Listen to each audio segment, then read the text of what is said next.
Hi guys, Margaret Paul here from the Election Wire Melbourne team. Well, asylum seekers has been a massive issue throughout this election campaign. It's been all over the front pages, all over the headlines. We caught up with Julian Burnside QC, who's a humanitarian lawyer, to find out just how big an issue it actually is. Well, I think it's complete crap. It's not a big issue. The number of asylum seekers, the number of boat people who come to Australia is about, at the moment, 5,000 a year. Okay, and as the Prime Minister is fond of quoting me as having said, it would take us 20 years to fill the MCG at that rate. So, where's the problem? The number of permanent migrants who come here every year is something in the order of 200,000 to 300,000 per year. So, boat people represent maybe sort of 1% of the arrival rate of permanent migrants. So what does Mr Burnside think are the two major parties' responses to asylum seekers? Well, I really deplore what the coalition has put forward as their policy. They will turn back the boats, which is likely to mean more lives are lost at sea. And by that they literally mean that they will turn them around, don't they? Yeah, and that's what the Howard government did. After the Tampa episode, they would physically turn the boats around and push them away if they could. They also want to reintroduce the Pacific solution, which the Howard government introduced. What that is it means intercepting boats at sea, literally hijacking them, taking the asylum seekers on board and taking them against their will to Nauru. But offshore processing is part of Labor's proposed response as well.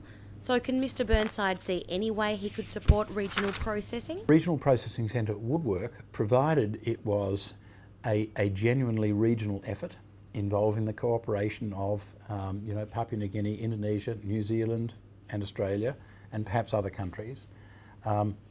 It would have to involve fair processing.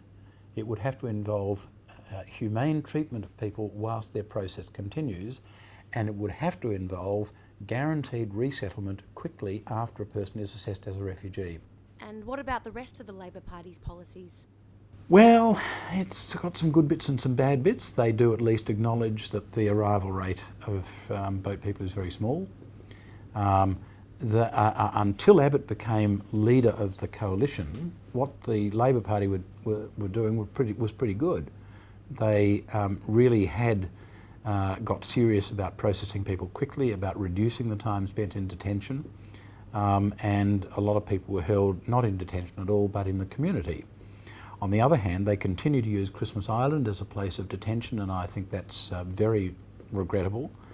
As soon as Abbott started banging on about the arrival rates, Rudd introduced this freeze on processing asylum claims of the two groups most likely to be genuine refugees, which is Tamils from Sri Lanka and Hazaras from Afghanistan. So that was pretty bad. Mr Burnside explained that some of the more horrible cases he's seen have involved young asylum seekers in detention centres. One of the first cases I did after the Tampa case was a case for a family from Iran. There was mother and father and two girls aged 10 and 7. And the 10-year-old suffered more than most do in Woomera. So much so that some psychiatrists said, this child is at grave risk, the family should be moved to a metropolitan detention centre so this kid can get daily help. It took another report and about 4 months before the department paid any attention to that. But eventually they were moved from Woomera in the South Australian desert to Maribyrnong in the western suburbs of Melbourne. And although the reason for moving them was that the kid needed daily clinical help, no one came to see her. For the first 2 or 3 weeks of their stay in Maribyrnong, no one came to see the kid. And one night, a Sunday night in May of 2002, when the mother and father and her younger sister I should say, were off having their dinner, this little kid, then aged 11, took a bedsheet and hanged herself, alone in a cell in Maribyrnong Detention Centre. She was only 11, she didn't know how to tie the knot properly, and she was still suffocating when the family came back from dinner. She grabbed a bottle of shampoo and tried to swallow it because she'd seen grown-ups kill themselves that way in Woomera. I think most Australians, if they understood what is really going on, they would say no. Let's treat them decently if they manage to get here. Let's understand why they've come here. Let's treat them the way we would want to be treated if our positions were reversed.